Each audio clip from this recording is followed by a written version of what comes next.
Savaitgalį didžiuosiuose prekybos centruose dirbę Maisto banko savanoriai kiekvieną pirkėją pasitiko raginimu paaukoti maisto nepasiturintiems.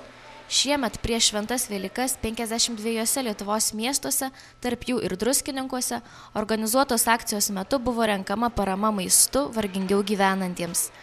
Kiekvienas druskininkietis, taip pat ir mūsų miesto svečias, parduotuvėse pirkęs maisto produktų, turėjo galimybę jų paaukoti nepasiturintiems.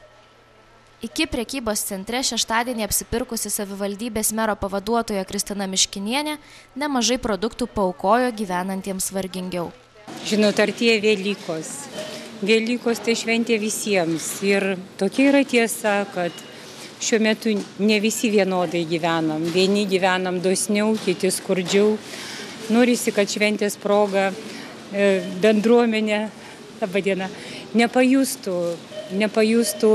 ir tie sunkumus patiriantis asmenys nepatirtų atskirties. Pasidžiaugtų, kad yra Velykos, labiausiai norėčiau, kad tos atskirties nejaustų vaikai, pagyvenę žmonės, seneliai, vieniši, kad džiaugsmo akimirka aplankytų ir juos. Ir aišku, tai yra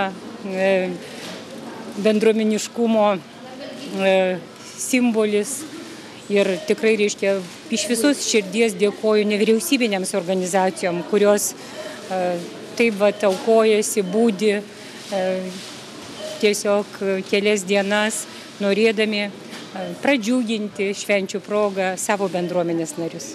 Žmonės Maisto bankui bene daugiausiai aukojo kruopų, makaronų, aliejaus, cukraus bei miltų.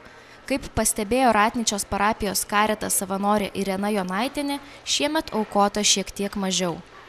Paprastai daugiausiai kruopas dabar tik tai perko kruopas, nuo aliejaus šiek tiek vagavom. Žmonėms reikia sviesto, reikia margarino labai, reikia aliejaus daugiau, žmonės reikalauja, žinot. Kruopų tai dar nusipirka patys, ja.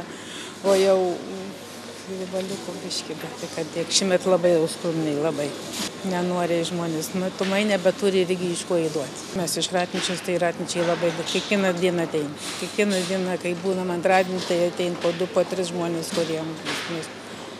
Daugiausiai pagalbos reikalingi žmonės yra kokio amžiaus? Tai yra turbūt vyresni? Jauni, kurie vaikus augina.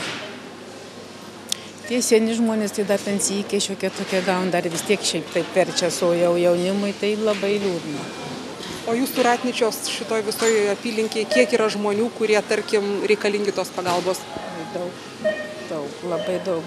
Iš Jaskonių sodų, tai labai beveik visi, kas soduose gyvena, Jaskoniuose, tai ten jau jauni, be darbo jaunimas, vaikai maži. O ar gali žmonės, tarkim, aukoti arba atnešti jums nebūtinai šitos akcijos metu? Taip, gali. O kur reikėtų nešti? Į parapijos namus. Arba į kleboniją, nesvarbu. Vis tiek ateina, į Caritą pareina viskas. Maisto banko akcijos metu surinkti negendantys maisto produktai prieš vieną didžiausių metų švenčių, šventas Velykas, bus išdalyti nepasiturintiems. Statistika, kurią skelbia Maisto bankas, rodo, kad 1 iš 4 Lietuvos vaikų gyvena skurdo rizikoje. Skurdi mityba neigiamai veikia vaikų vystymasi, mokymosi rezultatus, sukelia sveikatos problemas.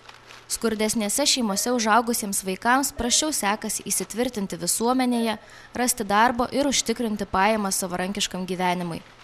Lietuvoje skursta ir sunkumą pilnavertiškai maitintis turi kas 5 šeima.